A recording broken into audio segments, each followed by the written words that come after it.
G'day, it's Nicola here. I've got a book review for you this week. It's called G-Man, and this is a groundbreaking biography about the Washington FBI Director, J. Edgar Hoover. Now, the show is brought to you today thanks to the Structure Success Training, which helps you come up with the chapter-by-chapter outline for your writing, for your life story book. And I'll have information to get this free gift at the end of the show. So make sure you come along with me.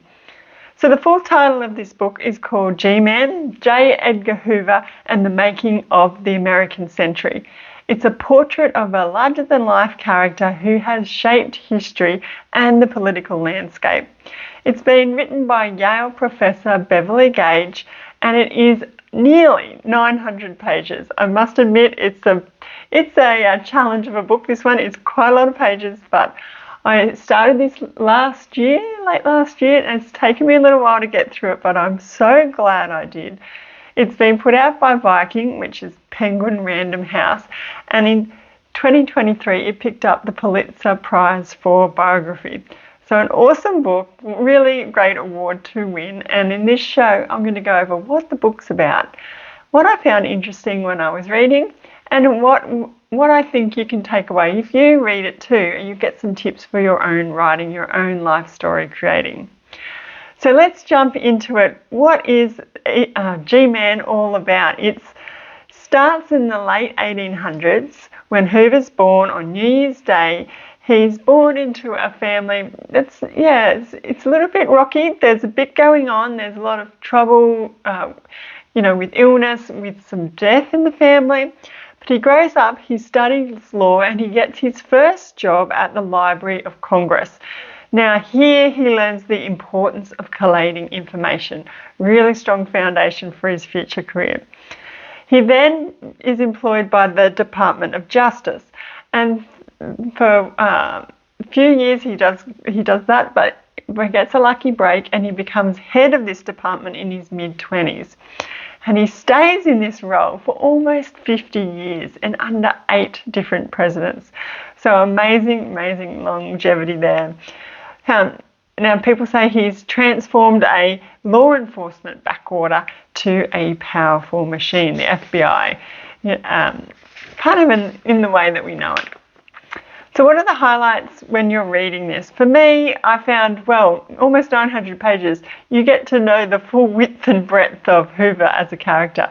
You get to know the ins and outs of him as a perfectionist, his pursuit of self-control, his loyalty to his loved ones, and he has this monster work ethic. There's also a frontline seat to the 1930s gangster pursuits. There's shootouts and killings, especially such as the famous John Dillinger, which I knew a bit about the gangsters and stuff of movies, but I hadn't really got an in-depth view of it. And this one you get like a real front row seat. I'm just warning you there. I also found it interesting to learn about the CIA, and in that the FBI was actually doing CIA work, like overseas work, for many years before the CIA was formed, and that they had to dissolve their branches overseas and they didn't hand everything over, but they had to then just make way for the CIA reluctantly. I think they really did want to continue that. So that was quite interesting to learn as a reader. But what can we take away from this book, this award-winning book that can help us become better writers for our own projects? Well, firstly, I think just the volume of this book, the detail, the details that Gage considered and put into the book, they're just formidable. Like, she shines on Hoover's secrets, not just in his professional life, but also in his personal life. So she was prodigious in her research. She enlisted colleagues and friends to help. And there was miles and miles of FBI case notes that she went through, as well as childhood diaries, and also there was lots of letters.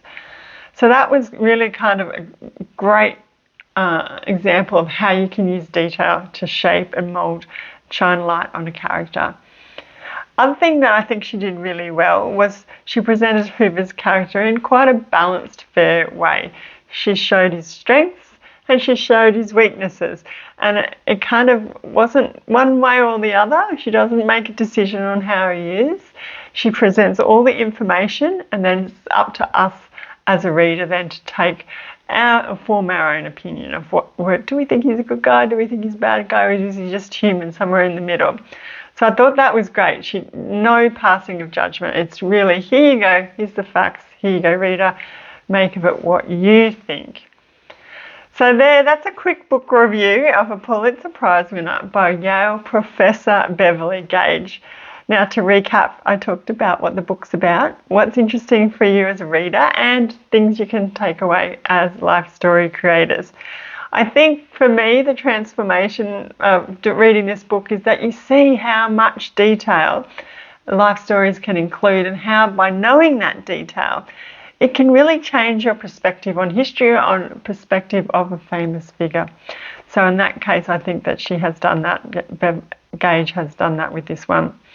So this show is a snippet of a larger article I have about Hoover on my website. You can find that over at foreveryoungautobiographies.com/G-Man. Go over there. You can see a cover of the book. You can see a picture of Gage. There's also quotes from the book, links to buy the book, lots of information and resources. So head over there. And if you're keen to let me know of something I could review, another book, let me know at the website, foreveryoungautobiographies.com/contact, or drop me a comment down below wherever you're catching this show. Before I leave you, I mentioned the Structure Success Training. Now, this is really helpful. People use this to help keep them on track, make sure they've got all their key memories included, and breaking it down chapter by chapter on how to get their book finished. You can get that by going to foreveryoungautobiographies.com/free. Go check it out. I know it's going to be helpful for you. Get you starting, writing, finishing a life story project. Now, I will be back again soon with another show. It'd be amazing if you could follow, subscribe, like the show, recommend it to a friend. And until next time, happy writing.